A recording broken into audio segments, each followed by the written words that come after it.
amidst the chaos of the 7-day elemental wars that eliminated 3/4 of humanity, an orphan child was found on the battlefield and was rescued before starving away. However, his mind was already broken, and he even lost the ability to say his own name. But although it was hard at first, the two girls began taking care of him as if he was their own child, slowly teaching him how to speak once again.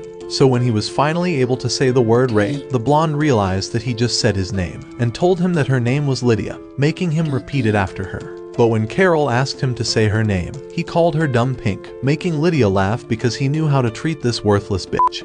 But they both saw him smiling for the first time since he came here. Even so, Lydia knew their time was going to end soon, since the generals wouldn't allow a child to live among soldiers. But when Carol found out, she began screaming that she could feed Ray and even take him on walks. However, when they asked Lydia what she wanted to do with him, she saw Ray was eavesdropping on them, so she asked him to decide his own future instead. In that moment, he held onto Lydia's hand, telling her that he wanted to stay by her side. Hearing those words, Lydia took him on as her apprentice, transferring her Ice Blade sorcerer divinity onto him.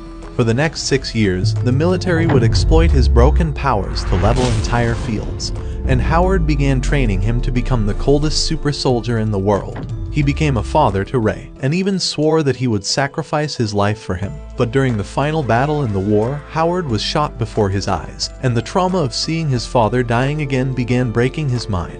But when he turned around and saw Lydia's lifeless body, his innate ice god powers activated, releasing the forbidden overheat spell as a massive ice dome encapsulated the entire field. Although Lydia was only paralyzed, Ray visited Howard's grave that night, swearing that for as long as he lives, he'll never forget about his father. 10 years later, on his first day of attending Arnold Academy, some useless bitch with massive tits was saved from falling by Ray, and he apologized because it was his first day here. But when they realized he was supposed to be the new ordinary transfer student, she screamed in disgust as she passed out from touching him. Just then, a guy who looked like he was fighting an addiction nearly punched Ray's face for being an ordinary. But as he tried punching back, a girl screamed to stop at that moment. She was Amelia Rose, the daughter to the highest of the 3 noble families, so after Al walked away with his lackeys, she congratulated Ray on becoming the first ordinary to attend their academy, promising that she would always protect him. During his first class, Al's anger continued growing because an ordinary was among them, but the flashbacks of the war began filling Ray's mind, until Miss Gray threw her chalk that exploded in his face, telling him to pay attention. She explained that in this world, sorcerers are ranked into 5 classes. However, only 7 grand sorcerers exist at any time.